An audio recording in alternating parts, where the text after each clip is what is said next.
87%. Yeah, that's the percentage of all real estate agents that get in the business today that'll be gone in 2 years. Let me tell you something. Why is there so much turnover in real estate? Because it isn't easy. And because most people don't know exactly what they need to do to get to the next level. Now look, regardless of whether you're brand new to the industry or you're a team leader, you've got 40 people on your team and you just want to get to the next level. If you're doing 10 transactions a year, you want to get to 25. You're doing 500 transactions a year, you want to get to 1,000. You're at 1,000, you want to get to 10,000. Let me tell you something. You need the right coach. Why? Because Club Wealth is the only coaching company on the planet that will literally guarantee that you will double your income or make at least an extra $100,000 your first year coaching with us, or we will give you 100% of your investment back. This is for people of all levels. Click the link below, sign up for the appropriate tier level, and let's get you a strategy session today. And I promise you, I 100% guarantee you, promise you that you will walk away with a heart full of gratitude for the time that we took for you because you got so much value out of that call. Schedule your strategy session today. I promise you'll be glad you did.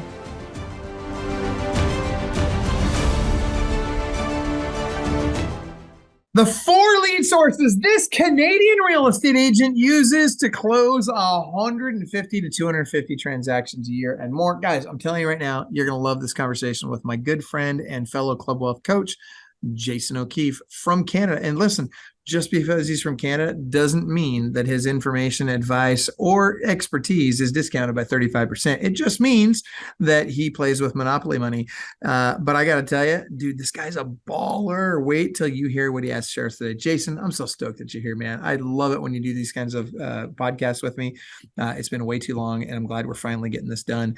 But talk to us. So real estate's different in Canada, right? I mean, your market's different than everybody else's, right? No, not really. Like, we've had this conversation many times. Thanks again, Michael, for having me on. And yes, our money is like Monopoly because it's different color for every different thing. So it is kind of that way, right? But it's also not dropping in value like ours is. Well, when yours drops, ours seems to go with you. So we're stuck with you that way. So, right. But, winter's coming. We'll survive. Yeah. Right. Real estate as a whole is a little different on how we deal with closings, and we don't have escrow, and we don't get as many short sales as you and all that other stuff. There is some differences, right? Not as many for sale by owners, but we are starting to see a few more come back that way. We can't call the expireds. That's illegal.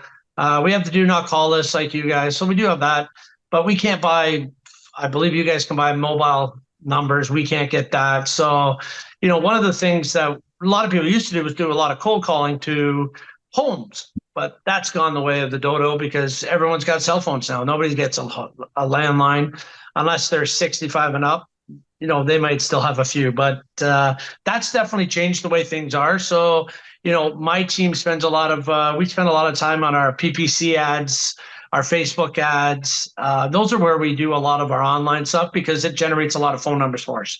So, after I built the team in 2017, we're over 110,000 people in our database, 50,000 have mobile numbers. So that's really where we spend a lot of time and energy building that lead source for us, right? So that's one of our biggest, between PPC and Facebook, are two of our biggest lead sources that we deal with. All right, so let's get into each one of those really quick. I want to go a little bit deeper on this. I don't want to just be surface level. Help us understand. Let's start with PPC. Give us the 5 keys to success with PPC. What exactly are you doing? How much do you spend? What keywords do we need to be using? Like what's important about PPC and how do we make it work? Well, for us with PPC, I do work with an outside company that generates the leads for us. But the thing about the PPC, so let's actually go back. So we did start equal PPC and Facebook, but now we spend a lot more back on the Facebook, Google AdWords and all that because we get a lot more information from those. Realistic phone numbers, we'll get some addresses out of it. Big thing in Canada, we don't get a lot of seller leads. So, you're looking for those buyer leads that have an address attached. They give us a little bit more information. Their contact information is more relevant today than it was in the past, right? So the quality of lead, even though we pay more for them, it's a better quality lead than Facebook and other stuff right now. So that's how PPC works in our world. We haven't done a lot of SEO. That's something we're working on, but that's a long game for a lot of people, right? So. Okay, so you said you're using a third-party outside company. Is that Ylopo? Is that who you're using for that? Yeah, we use Ylopo. It's generated about 25% of our business over the last 4 years. Wow. right? Wow. So it's definitely, again, took a little bit of a hit this year, but I think all lead sources are down per se. So nothing, a few tweaks here and that. They're constantly revamping their game. And when we started, we were probably more Facebook-ish with them, with how their stuff worked, right? So over time, we just realized our Facebook leads were going down. So we kind of cut that back. And we really focused in the last 2 years more on the PPC side of with Ylopo.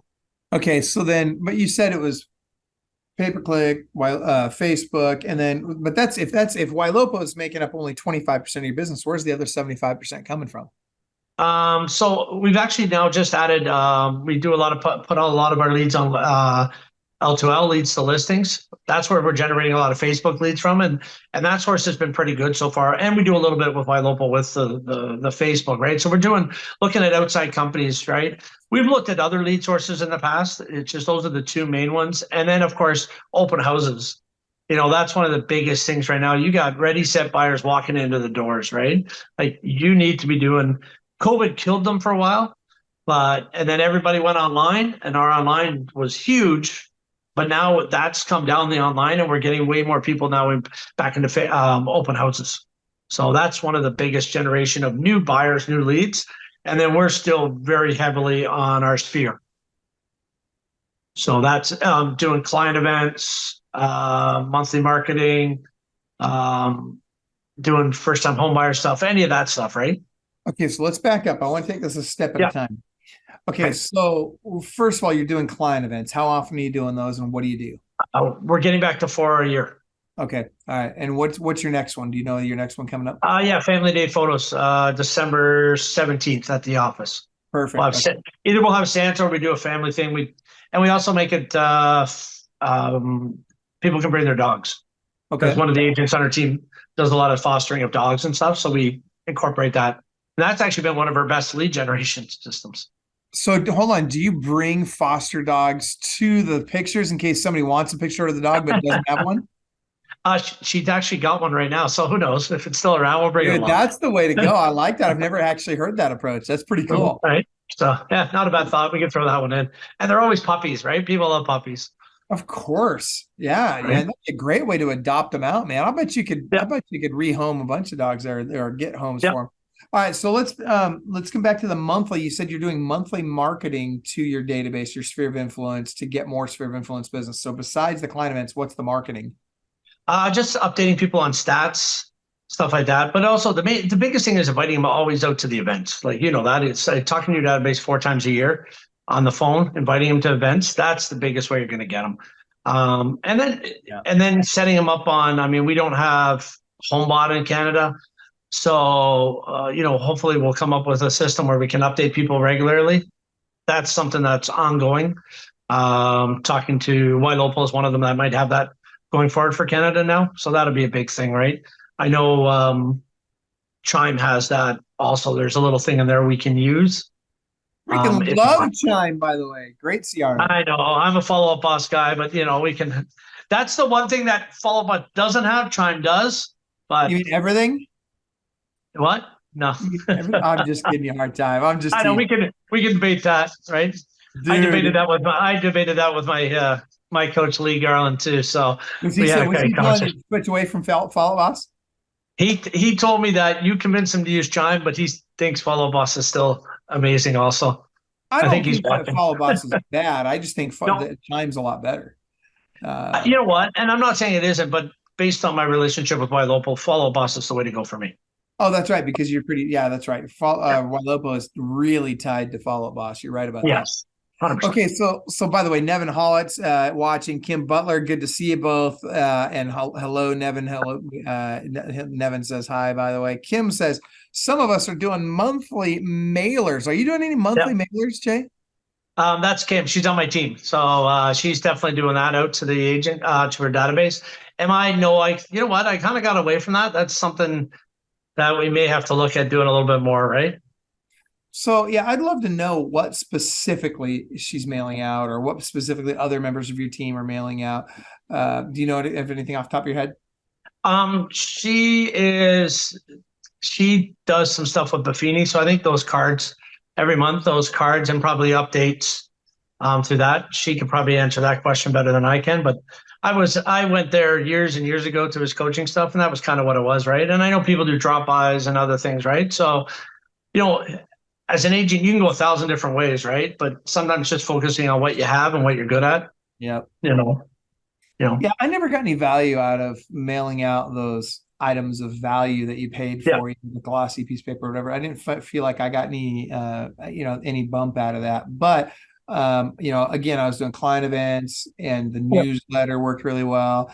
And then Kim just posted out that she's doing handwritten personal notes, and those I've always had really good success with. I would agree with those. I think you should, especially new people, when you talk to them on the phone and that, sending a card saying thanks for taking the time to speak to me the first time, I think, and putting your business card, I think those are great things to do. Yeah. Right. All agents should do that.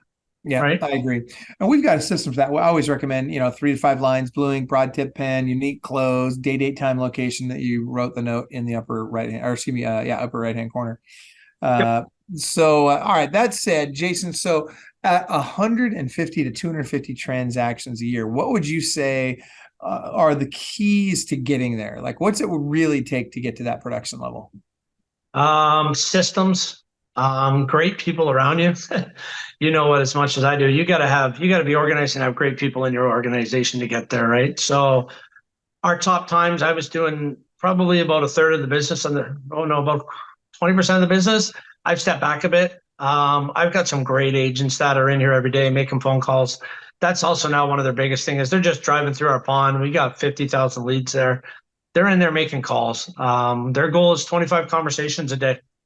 And the rock stars on this team are getting there, right? How many appointments? It's a struggle for new agents. Pardon? How many appointments are they setting a day?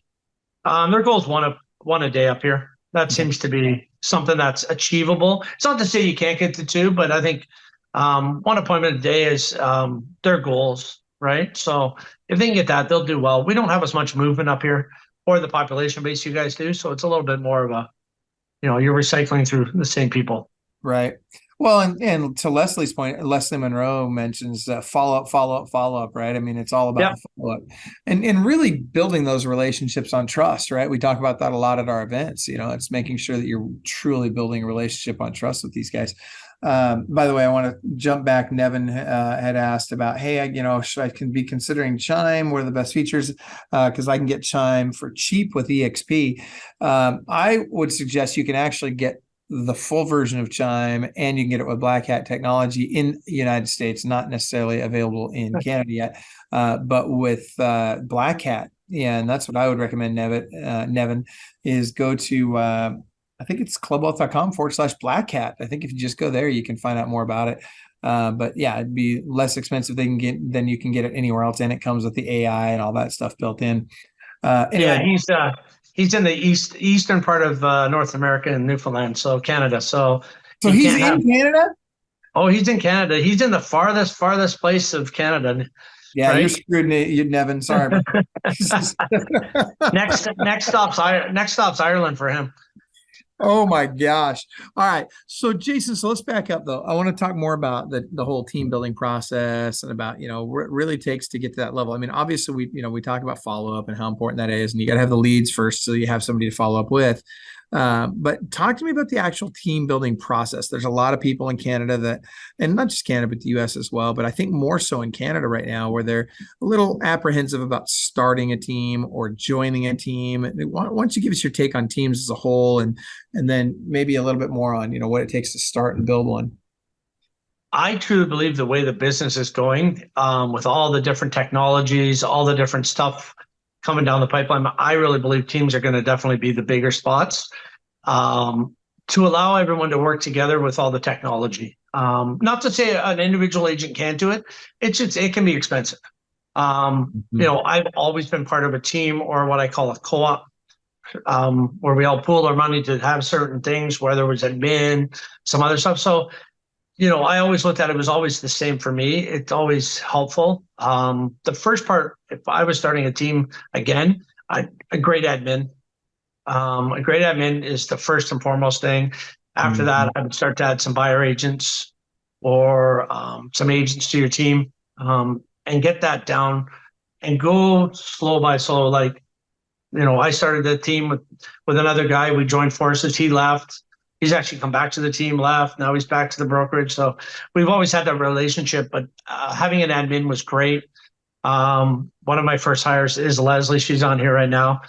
She joined our team probably 2016, I think now. So that was one of the great things, is having great people around her, and having people like Leslie join was awesome. And then we kind of built out from there, and some of the best agents on our team have amazing culture. We all have the same goal in mind. They're great people to come to work with. They keep you accountable as a leader. They push you to try different things, do different things. So those are the things I would start small. I wouldn't just all of a sudden throw 20 people together and just start going. I think that can be messy. Find the right people. Write down your values. And we're about to do an exercise with our team on Friday that we learned at Club Wealth, where, what are my values? What do I want to be of the team values? What does the team want from the values, and where do we want to go is kind of what where do you want to get to, right? And I've made mistakes. I've had people join the team where they shouldn't have joined the team. I've had people say they want to join the team and don't do what they say they're going to do.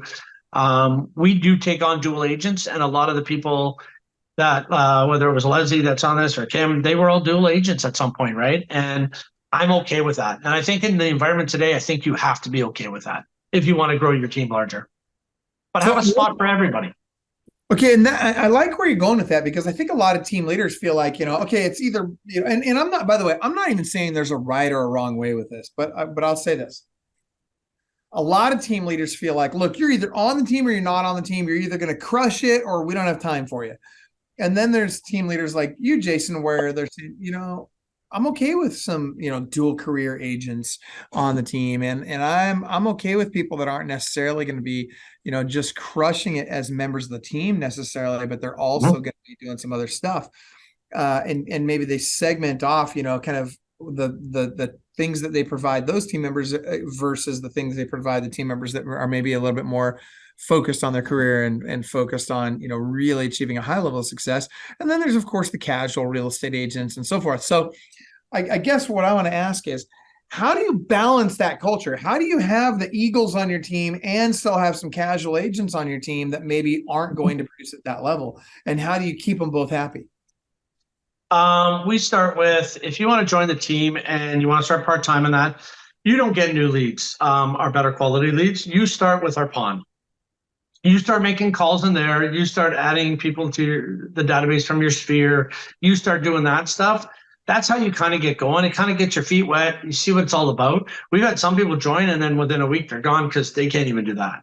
And, a little bit of time and money with them, but how do you know who they are until you get them? With your rockstar agents, you want to make sure they get better quality leads. They get better opportunities. They get one-on-one coaching. They just get more of your time, right? They get the time and they get the leads. Those are the biggest thing. And they can, we ask everybody to be on our huddle every morning.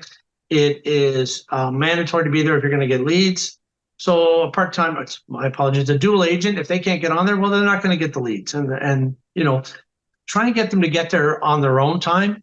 You'll see who wants to be a full-time agent and wants to stay as a dual agent, and have a spot for them. Like we have some dual agents, they'll do on our team, 4 to 6 deals a year, and they're okay with that. And then the full-times want to do more now, right? They want to do 1 to 2 deals a month, right? So, and that's good in Canada. If you can get an agent that wants to do 1 to 2 deals a month, that's a good living in Canada, especially in our price point. So, accept that. And I've always, we've tried to move things around a little bit because a lot of our best agents are moms and they have families and they have kids and their priorities are family first. And I get that. And I'm all for that.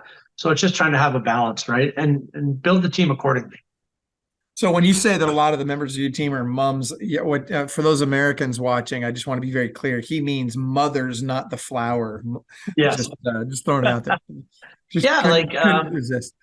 And like, you have to understand, like they get pulled many different ways, right? It all depends. Is this are they a breadwinner? Are they not a breadwinner? Are they are they supporting their family? Is their husband out working a lot? Like you got to find that balance for them, right? What works for them, right? So I would say my best agents are mothers, right? Well, and to your point, when we're talking about, we're talking about dual career agents, or maybe you're talking about moms.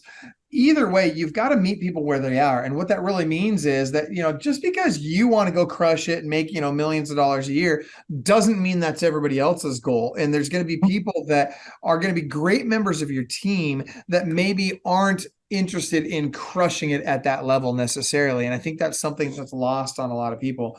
Now to Kim's point, Kim Butler again says, they have to have a positive mindset and attitude and be coachable, and then they can succeed. And that goes for people, whether they're full-time in real estate or whether they're dual career.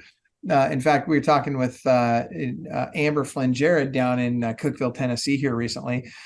She's got 35,000 population, and she did 497 transactions last year in such a small town. And she said that not only did most of her top producers start off as dual career, but she did also. So I'm curious, what do you do with a dual career agent that wants to eventually be full-time in real estate? Like, how are you encouraging them without pushing so hard that you lose them? We try and get them into as many of the team meetings as possible. And we'll do those team meetings. A lot of them we'll do by Zoom so they can get onto it, whether they can take time off. Like one of the guys on our team, he was a mechanic, my best friend in the world. And it took me 2 years to get him to finally make the jump. And, he'd be working on a car and he'd still have the earbuds and listening to the meetings, right? So, he won't participate in the meeting, but he's listening. He's jumping on the calls. He's doing this, he's doing that. So it took him 2 years to finally, say enough's enough and, make that jump. Because a lot of people don't want to give up that paycheck either, right? It's a scary thing to go from making a steady paycheck to, hunting for your food every day, right? So I get it. I started out as a dual career agent, so I understand that, and I'm okay with that. So find ways to involve them in things like we do. We try and do now 411 training in the evening at 4:00. We try and move things around, and I'm fortunate enough that I have got a great director of sales that sometimes he'll stay late to onboard somebody if he has to. So, having a great team around everybody. And, we use Slack channel within our thing. So, if a dual agent can't get to a showing, somebody can definitely step up if it's during the day. In return, we just ask that they do the same when they're available. So things like that. And that's really made it a great place to, I think, and you've got some of our team members on there, it's a great place to come to work. We have a great culture. And it's funny, the people that give their time, they are always rewarded. So, we have some decent dual agents right now giving their time. Well, and to your point, you kind of get what you put into it, right? And it's funny because I hear people all the time, we'll do a webinar, or we'll do a training, or we'll do an event or whatever. And the vast majority of people come out of there, man, this is the best ever. I learned a ton of information. It's phenomenal. Thank you so much. And then you get that one knucklehead every time. You get that one knucklehead. This was terrible. It was horrible. It was blah, blah, blah, blah. And I think to myself, when it comes to people like that, the reality is it's probably not that they gave it their all and had a bad experience. It's probably that, number one, they didn't give it their all. They didn't pour themselves into the event or the webinar or whatever. And so they didn't get as much out of it. But more than that, I think a lot of times when you hear that negative feedback, I think more often than not, it's just a reflection of what's going on in their own life. And so, when you talk about culture on your team, when you've got that person on your team that's kind of negative and they're maybe even almost borderline cancerous, a lot of times that stems from something's going on in their personal life. It may or may not even have anything to do with work. The question though is, how do you dig deep on that? What are you doing? Like, how deep do you go on that, Jason? Are you running toward those things and attacking it right away and getting it solved right away, or getting them gone right away or whatever? Or are you kind of letting it work itself out, giving them a chance to let time heal? Or, how are you handling those things? Usually if I hear about it, I have a policy, like if you have an issue, please just come to talk to me. Sometimes it comes to me indirectly because they don't want to say it directly to me. So when I find out about it, I usually try and go at the problem right away and talk to the person as much as I can. I mean, look, we all have issues in our lives. We all have moments. We all have things. If I can do anything to help anyone on my team, whether it's been lend them a little bit of money to get them through a time, whether it's just give my time, whatever it is, I try and do what I can, especially for the people that give me time back. right? Like if you're somebody on my team that just needs a little help once in a while or needs something at that moment, and you've given hours and hours of time to the team, and that I'm going to do everything I can to help you. If you're one of those guys that doesn't come on the meetings, doesn't do anything, and then you need help, well, you're not likely to get it as fast, right? So have I helped some people like that in the past that didn't give me enough time? Yeah, that burned me. Cost me a few bucks sometimes. So I've learned, but doesn't mean I'll do it again. Probably. It's just who I am as a person. I want to see everyone around me be happy. Yeah. Right. Well, I mean, here's the thing. At the end of the day, you're a giver, and so the good news is givers usually get. But the reality is that you're sometimes going to encounter these people that aren't bringing their A game for the team and yet suck a lot of your time.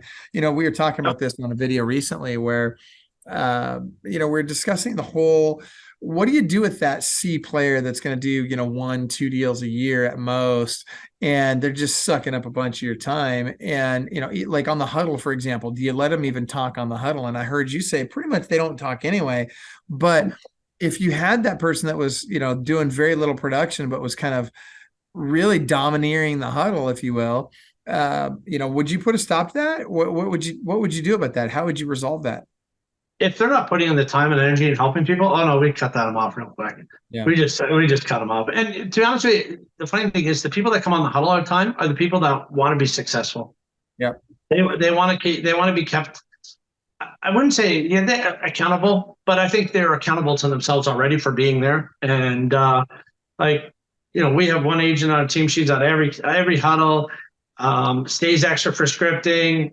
She gives more than anybody else on the team. I think I'd be congrats. I mean, there's some people on my team here that, they know who it is. She gives as much. She gives more than she gets all the time, right? And I probably don't give her enough recognition some days. Mm-hmm. So let's talk about that huddle for a second. Tell me what it is. How often do you hold the huddle? What time do you hold the huddle? What do you guys do on your huddle? Give us some detail on that. So our Monday we have a team meeting at 8:30, just to go over what's going on with the team and stuff like that. And then Tuesday to Friday we do a huddle at 8:30.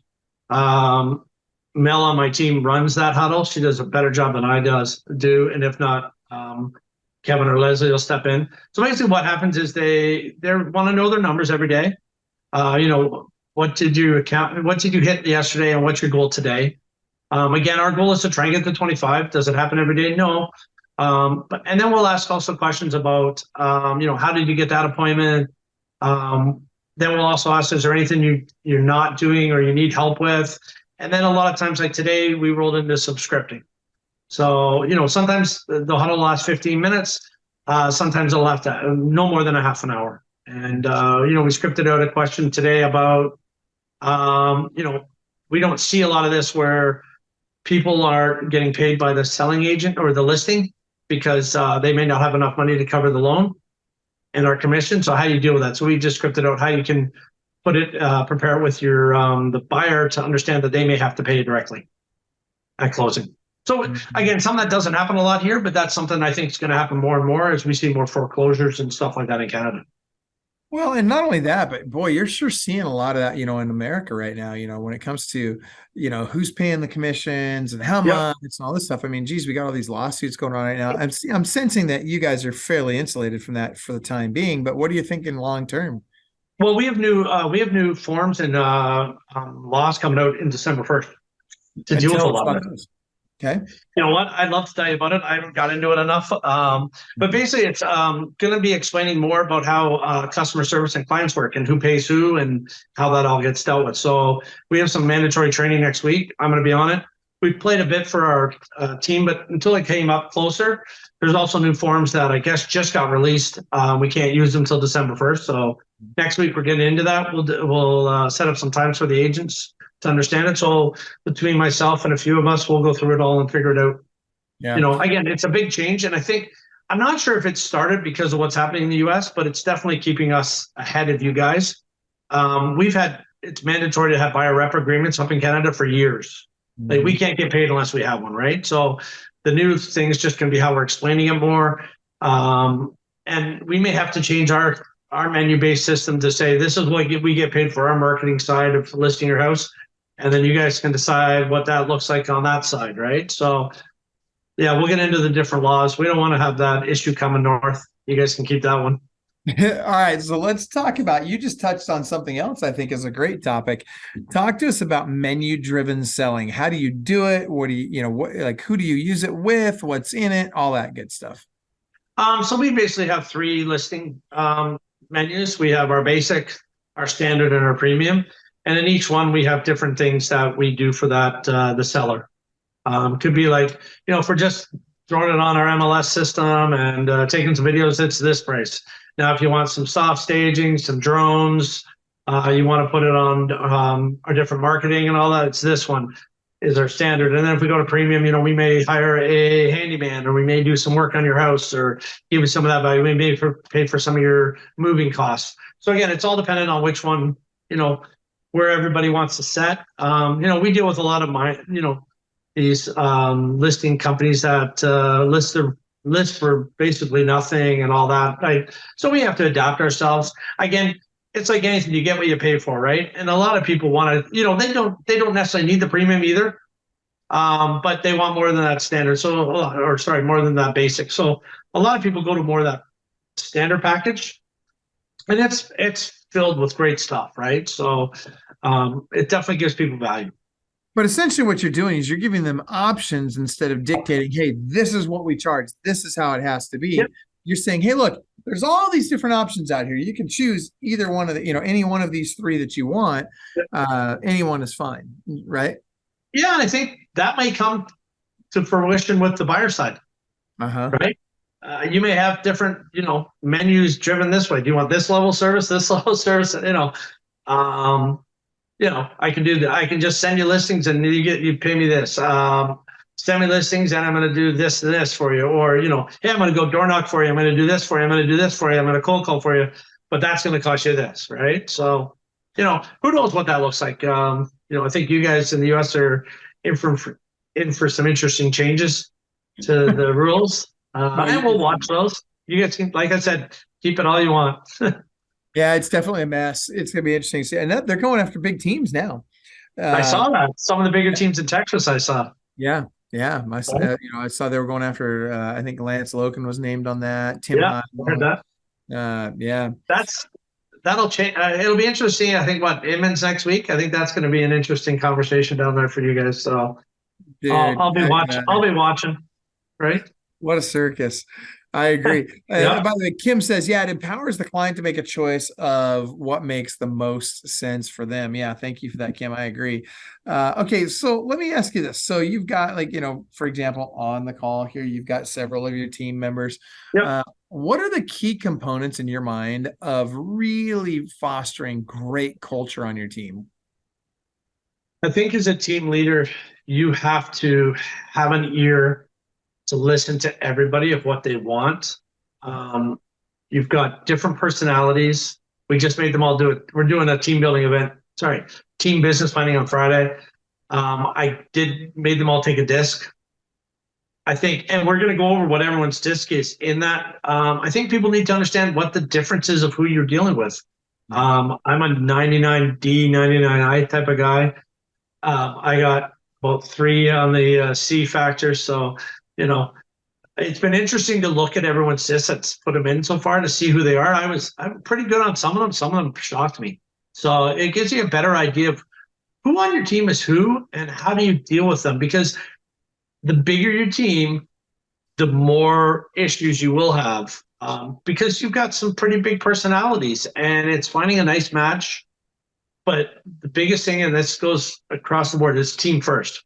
And I treat myself as 2 people on this team. I am the team owner per se, but I'm also still a real estate agent. I'm still in production. So I treat myself the same. I pay the same splits as everybody else into the team, but the team has to make money. And you've got to have people working the same thing. And you want them to show the same ethics when they're out there. If their ethics don't match and they're causing your team issues, then you need to deal with it, right? So, and that's a constant ebb and flow. But yeah, great culture, having people show up to the client events, coming out to the team events, doing all that. I find sometimes these dual agents don't show up to some of them, and it's only hurting them to become a full-time agent, to be honest with you. the more they can buy into the team, the better. Hey, the team's here. Like, let's be honest, right now it's a grind. You're on the phones, you're doing everything. Like, we all hear businesses down, doing all this stuff. It's a grind. It is tough. So having a great team of people around you to pick you up some days is amazing. And I think that's one of the main jobs I have as an owner. It's to be positive, show up every day to work, be here for the people on the team. You know, the other day I felt bad. I didn't feel well on Monday. I had to leave before I did my 401s with agents. And I take it more personally than they do. I don't think they notice that. So I want them to be successful. I'd be happy if everybody on my team made more money than me. That'd be a great day. Mm-hmm. Yeah. I mean, because here's the thing. It's like the old adage says, right? You know, you help enough people get what they want, eventually you get to what you want, right? So it's fun. Yeah. Not only is it fun, it's rewarding in so many different ways to help other people get what they want. Now, I want to bounce back here. Jody Purdy, I'm assuming Jody's also on your team, right? Yep. I love it. Jody says, but if you have more people to draw experience from, so you're not burning out one single person when you ask for support, man, that's totally true, Jody. 100% agree. Yeah, we have a great Slack channel that you ask a question on our team, somebody's coming in to answer it, right? It's been a great thing to have, and I love the fact that I've got some great people, and a bunch of them are on this, that are always there to help. So it's not always on me, right? Like, I have Wednesday nights, my date night, and that does not go away. You are not calling me unless the house is burning down. It better be my house burning down. From 7 o'clock, my phone's in the room. I can't touch it. If I do, I get in trouble. But everybody on my team knows it, but that's okay because everybody's there to step up, right? Everybody helps out. Everybody is there to help at any given time. Like, again, we got moms, we got fathers, everybody, things happen in life. People get sick. You know, everyone's there to help. And that's been a great thing on this team. The core of the team is that. Yeah. Well, and I think you'll find that, you know, the core of the team is going to be like that on most teams. The question is, what's the overriding kind of, what's the word, the kind of theme on the team? What's the overriding kind of feeling on the team, the culture of the team, if you will? That, as an example, some teams are just hard charge, crush it, everybody's gonna make a bunch of money, and some teams are more like, look, we love each other, we're gonna support each other, we're gonna help each other. Some teams are like, dude, I'm doing my own thing. It's gonna, I'll hook up with you when I need help or whatever, but other than that, I'm just gonna kind of do my own thing. What I'm hearing from several of your team members is it seems like it's a very collaborative team and that everybody's really helping each other out. Yeah, and I think one of the things that we haven't done, and that's why I'm really looking forward to Friday, is just going back into that, right? Digging back into it. I think that's one of the things where we haven't done it, maybe because of COVID, other issues. I really want to dig back into that and rebuild that out and find out more about what these guys want. So that's why we're doing Friday. And that's a big part of it, is I want to make sure that everybody's still on the same page. We're all continuing to grow individually and as a group. And I'm looking forward to that part of this on Friday more than anything. It's to find out where everyone wants to go. What do we want to do, right? Like I said, it's been a grind this year. The two people that have had the most success this year are the people that are picking up the phone and calling more and more, right?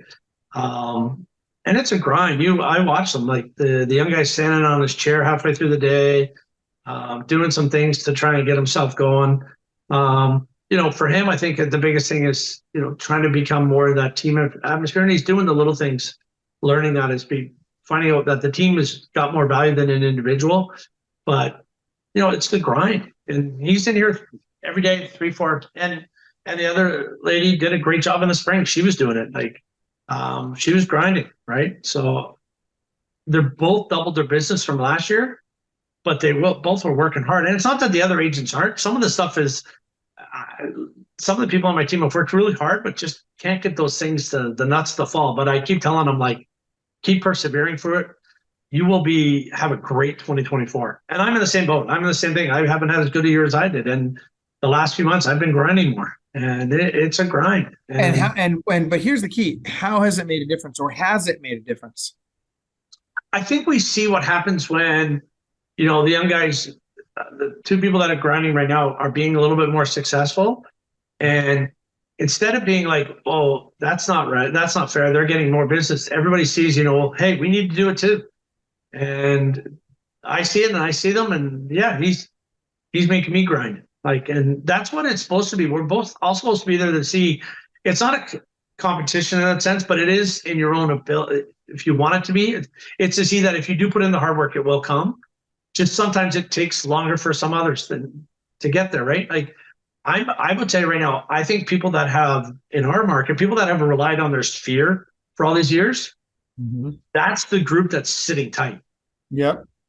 My group is in the 50s. Their kids are just moving out. They don't want to downsize. That's my area. So it's affected me because I've always sat on that knowing, hey, I can do 30, 40 deals a year off that. Well, they're not moving right now. Where the young people are, they're in there making phone calls. They don't have that sphere. They got to do it the other way. I think that's made a difference right now is us that have spheres. Business isn't as good. So the people that are in there calling every day, they're getting those people don't want to buy and sell, right? So, and I see that just not from our team. I've seen it from other teams in the area. There's people struggling that have had great businesses with Sphere, and they're having trouble this year. Yeah, no, I'm hearing that a lot too. Where people they've been so reliant on their Sphere, and unfortunately, their Sphere is just not kicking off enough business to keep them fed the way they're used to right now. Well, look at your son. Look at your son. He pounds the phones every day. And he's one of the top agents in the US, right? So, but he doesn't have a Sphere. No. You're 21 years old. Nobody 21 is buying a house. Yeah, that's right. Yeah. So you got no choice. And that's where, as I'm hearing this, by the way, for those of you that are watching live right now, I'd like to know how many appointments have you set this week so far by making phone calls? I just type it into the chat. How many of you how many appointments have you set this week by making phone calls? Just throw a number in the chat. I'm just curious, or in the comments in the Facebook feed. But Jason, to your point, I really feel like this next 12 months, and really even just the next 6 to 12 months, this winter is going to be brutal for a lot of people. But I think that those that are working hard are going to come out of the other side of this in really, really good shape. And in particular, it's going to be because there's going to be a lot of agents that just plain go away. And so when that transactional volume does come back, and it will, when that transactional volume does come back, who's going to be the ones that are going to handle it? It's going to be the people that have been nurturing that pipeline over a long period of time while everybody else was sitting by the wayside. And look at this. I got one person in the chat being honest with me about how many appointments they set so far this week. And that was Leslie. Said, I have not made any appointments this week. Well, Leslie, thank you for sharing that. I appreciate you being honest and stepping up. You know what? When she came back from Anaheim on your event, she hit the phones and she took off this year, right? So she went bad, but she loves to golf. She'll say she doesn't golf as much, but she'll get back at it. She's good. She'll get at it. She works hard. So Leslie, for you, Leslie, and for others watching right now, can I just tell you that you guys, you're just a couple of phone calls away from another transaction closing. It's really not that hard, right? It's just a few phone calls. You just got to get in there and you just got to make it happen. And I'm not saying that it's all about phone calls. There's lots and lots of other great lead generation sources out there, ways you can make money. But at the end of the day, you got to get voice to voice and eventually face to face with as many people as you can, as fast as you can. That's the key. And if you can do that, well, guess what will happen? You'll have success. Look at that. Jody's like, I got 3. Kim's like, I got 2. Right on. That's awesome. You know what? Because if you consistently do that, you'll consistently have success. All right, now let's do this. Jason, I want to change topics for just a second. You have, well, let's back up. Jason, I want to know because you're this uber successful guy. Do you ever encounter challenges in your personal life that impact you at work? Because you can't. I'm going to play devil's advocate here. Maybe that's the wrong phrase for it, but I'm putting that myself in the minds and the shoes of a lot of agents out there that look at you and see this great success that you're having. They think, oh, well, he's got it easy. He must have the perfect home life, or he must have a parent that was in the business, or somehow something he's got it easier than I do. I would say, so I've always worked for myself since I was 20. lost everything when I was 30. I was worth over $1 million when I was 29. And then 35, when our family business went down, I was bankrupt at 35. I built it back up, got divorced. That went back down. So don't think it's easy. It's just, I refuse to go to the mat. And this last 2 years has been a real struggle for me personally when it comes to financially, pulling back from the team leads. Like when you're doing 50 in the first, or 30 deals in the first 4 months, and then you take your foot off the gas, but your lifestyle is there, it's been a struggle. And then, being in a relationship with someone that is used to a 9-to-5 life, it's a struggle to them having to understand things, right? And it's just, whether having a coach, working for you guys now over 2 years, having a life coach that my fiance and I speak to every 6 weeks to teach us how to communicate more and better. Look, no matter what you do in life, there's always moments where you just have tough times. And I would say the last 2 years have been tough. And Michael and I have talked about this on a personal side, issues with kids, talked about that, right? Michael tried to help me out with that one. That lasted about 2 hours, right? And I appreciate that time. He's in Newfoundland, Nevin. You can go and grab a hold of him for me. But it's not easy some days. It's not easy getting up and putting your shoes on. I don't care who you are. You went through it with your real estate agent to nothing and now coaching company. I mean, we all go through struggles and everybody's going through it, and probably a lot more now. And I think reach out to somebody in your world that can help you through it. Talk to somebody that's been there. That's why, I've gotten great value out of having that. And you know what? I've had great value of having everybody on my team. Like, I've got some amazing people around me, whether it's at home, whether it's here. They help you through all of these things because everybody struggles. So the only way you get up on this world is you just get up every day. My fiance gave me a book to read, and the book is called I forget the name of it, but basically it's Make Your Bed Every Day. You will accomplish one thing if you just make your bed every day. And I'm like, I don't want to read that. I hate making my bed, but I have to at home. Let's be honest. But it's been a great thing every day. Then at least you accomplish one thing. And from there, it just keeps going and going. And you're not going to change. If your business is struggling now, it may not get better tomorrow. But if you just pick up the phone and make one call, I once changed jobs, changed brokerages. And I was sitting there and I'm like, well, I'm going to start making cold calls. So I need to buy a headset. I need to buy this, I need that. And the broker owner walked by me and I had a phone on the desk, those things we used to have on the desk. And he picked it up and he goes, here, that's all you need to start. And it's right. You're just one thing. You just accomplish one thing. It's like even for people that smoke or drink, if you want to cut back, it's just one day at a time. And anybody that just starts that way, you'll get there, right? Everybody's got moments in their lives. We can all sit here and talk about everything we did, whatever, all these bad things have happened to us and all these other things. But what did somebody say the other day? Remember the good things that happened in your life. Remember what you did that made you feel good, and go and do that again. Yep. If you got a lead from doing an open house and you got a great buyer from doing go do another open house. Like I started my business, the guy I work for, who's one of the biggest agents in town here, his training for me was get good at open houses. Mm-hmm. Remember, there was no internet leads, there wasn't all that. People still have pagers. For the 20-year-olds, those are things that I'll put on your pocket, on your belt. You got to stop at a payphone, one of those things. They don't exist. But he said, just get good at open houses. And I would do 2 to 4 a day. And I wasn't from the city. I was lucky enough my kids played hockey. I got involved in the community, got involved with coaching, got to meet people.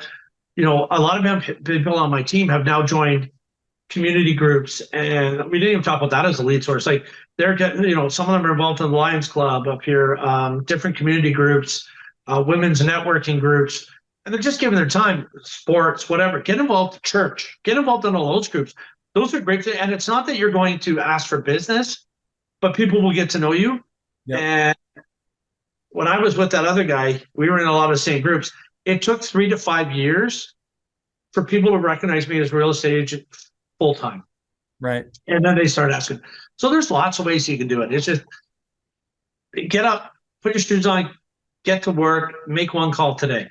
The next day, make 2 calls. You know what I mean? It doesn't have to be, hey, I'm going to run in, I'm going to call 100 people today.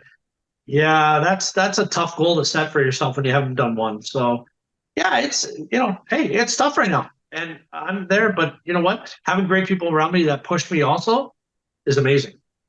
Well, and one of the things that I love that you're using as a lead source that we haven't really gone deep on, but that I really do love is open houses. Yeah, and it's 100%. really hot in the US right now. It's hot in Canada right now. Open houses are crushing it right now. And I think a lot of the reason why is because so few people are doing them. Yep. And it's tactile, right? You get to touch it, feel it, go in there, smell it, look at it, experience it. And I think that's very, very helpful. All right. I think it's good also for if you're not a cold caller. Like I hate picking up the phone, calling people. I hate it. I know there's people that love it. Your kid can do it. I can't do it. But if I'm at an open house, I can talk all night long. So I used to do 4 weekend. Like it's ready, That's set, fantastic. right? Like why are you not doing it? And people do it during the week. Why not? Right? Be strategic. If it's near a school you're listening, why aren't you doing when parents are coming to pick up their kids? Like be strategic. I think though, to your point, I think there's no excuse for failure in this business. If you're willing to do the work, the money will follow. You just have to go out and do the freaking work. And that means, why wouldn't you hold 4 open houses a weekend? Why wouldn't you hold Twilight open houses all throughout the week? Of course you should, but why wouldn't you? And the answer comes down to it just doesn't matter enough to you. It's not a high enough priority to you. If you're not willing to do that, then you must not want to be in this business very bad long term. All right, now, Jason, I want to flip the script a little bit. So I told you I'd give you a chance to ask me 3 questions, anything you want. So go for it. What do you got for me? So one of the biggest things you're seeing coming evolve, like you just mentioned Black Cat earlier, how do you think AI is going to change real estate when it comes to the agent side of things? Well, okay. So I think let's back up a step. So let's look at McDonald's, right? So in Seattle, and it started in Seattle, which is where I'm from. In Seattle, McDonald's, when the minimum wage went to $15 an hour, McDonald's basically said, pound sand, it's cheaper for us just to put kiosks in all the McDonald's, which they did. And they eliminated a ton of employees in the process, saving themselves millions and millions and millions of dollars in payroll, and streamlining the process. Well, guess what? Amazon did the same thing with their Amazon Go product, right? Now you can go into these little convenience stores. It's like a mini grocery store, right?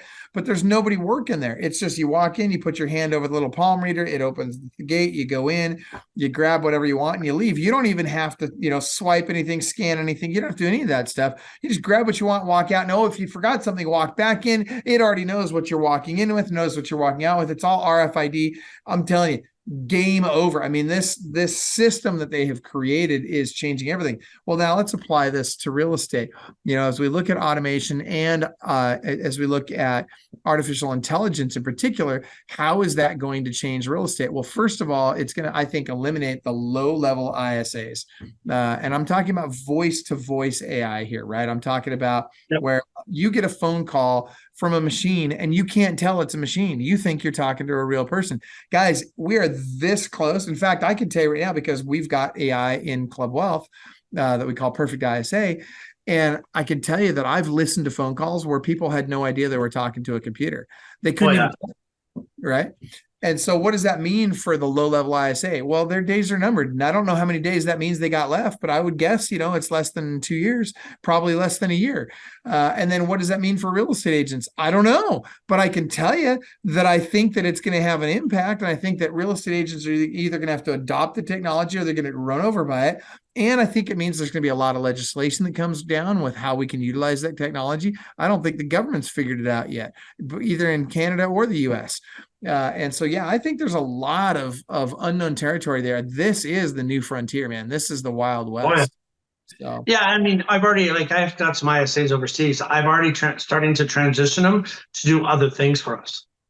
To have other skills involved. And how are they? I think in the beginning, they'll be doing a lot of the follow-ups, not the initial calls. I have a 50,000 person database right now. That we have numbers, they're just gonna that AI is just gonna go right through them in the next few months. It won't even take a few months. The AI could go through that in 2 days. 100%, right? I think they said something like 2,000 calls a day one AI can make. It's insane the amount of calls they can make. So I think for agents, this is where I think my personal thing is this is where teams are going to overrun single agents because we're going to be able to spend a lot of money on all these leads, and the average agent isn't going to have that, or they're not going to have the funds for it, right? So I think everybody, if that's where I think working together, everybody pooling their money together is going to help. Having a good CRM, having good systems in there, all of that's going to make a difference in the beginning. And who knows what it's going to look like. Like, I watched that thing, who was it? Is it Joaquin Phoenix? Where he fell in love with his girlfriend or something who was AI? Yeah. I think that's coming faster than people believe. Yeah. Right? Like, going through your emails and saying, hey, find the 15 people I missed calling, and it's just going to come through. And by the way, it'll call it for you. Like, it's going to change the way you invite people to your client events. So I personally think from an agent side of things, open houses are going to be huge still. Being in front face-to-face and getting to know your clients on a one-on-one level. AI is a great introduction right now, but you still got to get to know these people. I think that's how it's going to change in the beginning. Yeah, but I think you're right. No matter how you look at it, it's going to change, and it's going to be a big change, and it's going to be a series of big changes over the next, I'm going to say for sure within the next decade, but I'm saying even in the next 2 to 5 years, I think we're going to see such dramatic change in this industry that people are going to have to learn to adapt. Now, the good news is those that learn to adapt, and especially those that are on teams that learn to adapt, I think they're going to have a real leg up over everybody else. So. Yeah, and I could see some teams joining other teams, everybody joining together to make it work, right? Finding that level that works, right? Oh, you'll see some consolidation for sure. 100%, right? Yeah. So, I think that's how I feel, but yeah. All right, question number 2. Well, I was staking it on AI. Okay, what do you think the level of somebody that takes coaching from somebody to an agent that doesn't? What is the difference in you? You've seen it more than anybody. What's the difference? Well, I can tell you the actual statistics. There's data behind this, actually. And the National Association of Realtors here in the United States did a survey. They do a survey every year, and they poll agents, and they look at numbers and statistics all the time. And I'll tell you that what they found was that the average agent with a coach outproduces the average agent without a coach by 8 to 11x. Massive difference. 8 to 11x difference in productivity between those that have a coach and those that don't.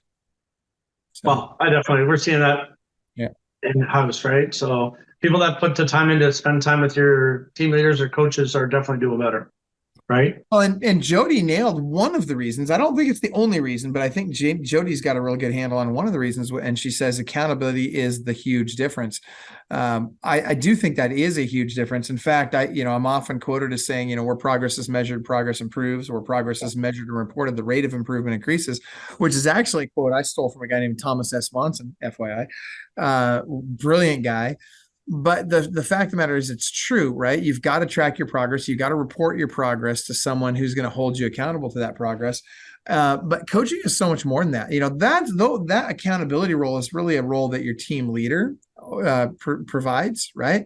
The coaching, though, Jason, let me back up. What do you think's important about coaching? What is it that you think coaching does that's so important that it's making that 8 to 11x difference?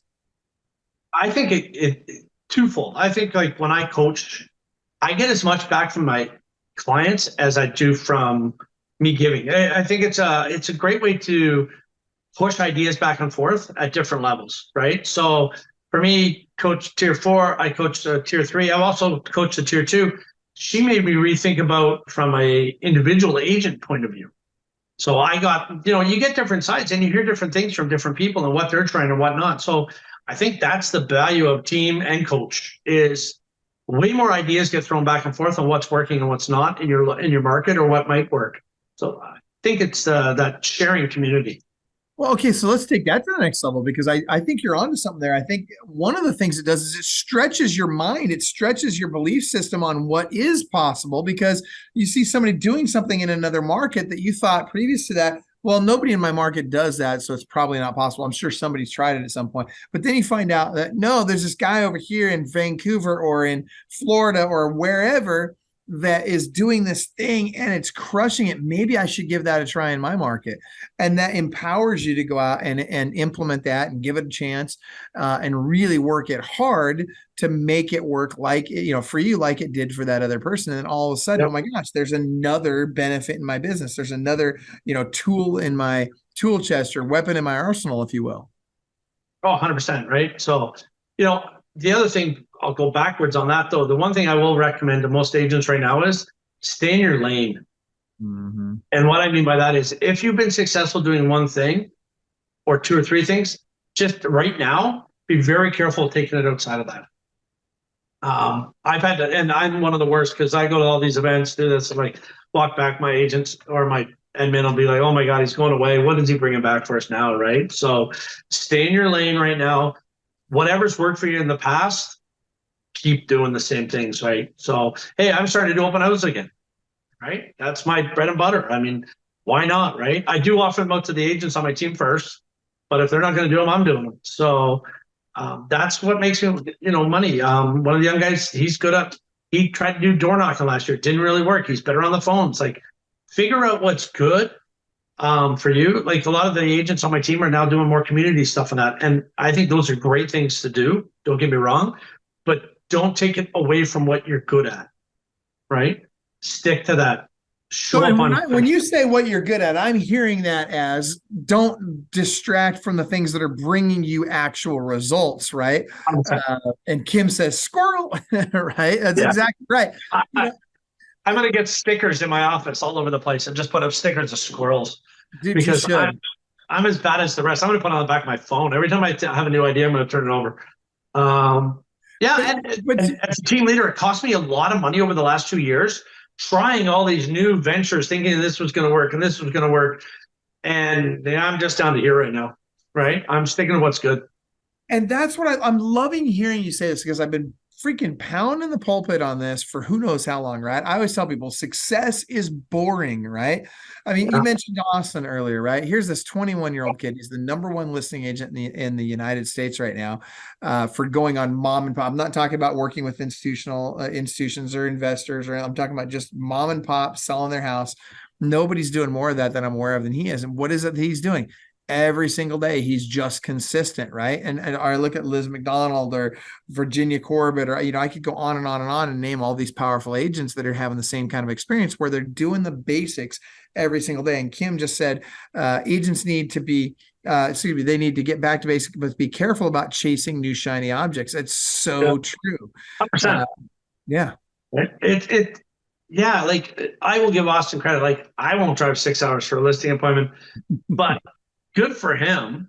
Like he drove 5.5 hours one way to a listing appointment last night and 5.5 hours back. I hope he got it. He's getting it. Yeah, he is getting it. Yeah. I don't think I drive all the way to Montreal. That's a long ways. Yeah. It is, but he's consistent at it. But hold on, he only does it after his lead gen.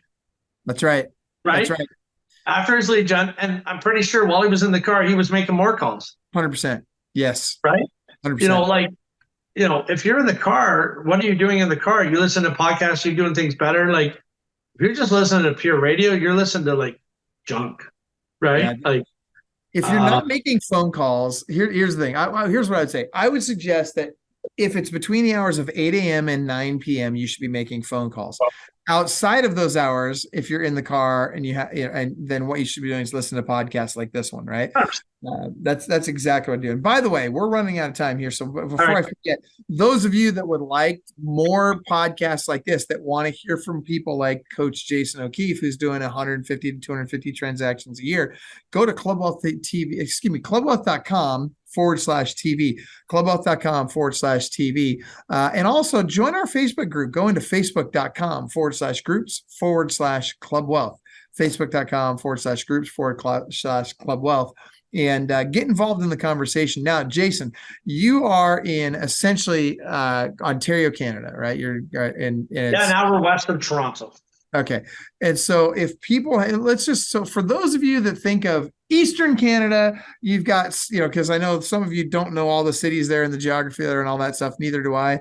But if you've got an Eastern Canada referral, here's what I'm going to suggest. You need to get in touch with Jason. We're more central. Oh, sorry. Central. You're the eastern part of Central Canada. Yeah, there you go. Okay. All right. So long story short, you got a Canadian referral. How's that? We'll just give you all a Canadian. There you go. I'll find a Canadian for you. How do they contact you, Jason? They can reach out to me on Facebook, Jason O'Keefe, or they can look up, phone me, text me, 519-503-5828. Text works amazing. Check it. Or email me, jake@realhomeexperts.ca. Love it. There we go. All right, Jason, seriously, I want to give you the opportunity to give our parting shot here. So what are your final thoughts, final advice for the people watching today? Just be consistent, day in, day out. Pick up the phone, start with one call, or pick up and do an open house this weekend. One thing at a time. And just because it doesn't work the first time, don't stop. I love it. That's great advice. Coach Jason O'Keefe, appreciate you, brother. Love you. Thank you for spending the time with us today. I know you're a busy man, and I really do appreciate it, seriously. And I know that the people watching do as well. So thank you so much.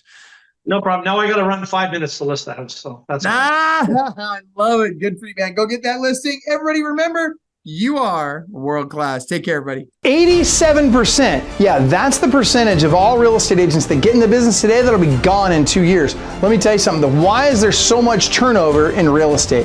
Because it isn't easy. And because most people don't know exactly what they need to do to get to the next level. Now look, regardless of whether you're brand new to the industry or you're a team leader, you've got 40 people on your team and you just want to get to the next level. If you're doing 10 transactions a year, you want to get to 25. You're doing 500 transactions a year, you want to get to 1,000. You're at 1,000, you want to get to 10,000. Let me tell you something. You need the right coach. Why? Because Club Wealth is the only coaching company on the planet that will literally guarantee that you will double your income or make at least an extra $100,000 your first year coaching with us, or we will give you 100% of your investment back. This is for people of all levels. Click the link below, sign up for the appropriate tier level, and let's get you a strategy session today. And I promise you, I 100% guarantee you, promise you, that you will walk away with a heart full of gratitude for the time that we took for you, because you got so much value out of that call. Schedule your strategy session today. I promise you'll be glad you did.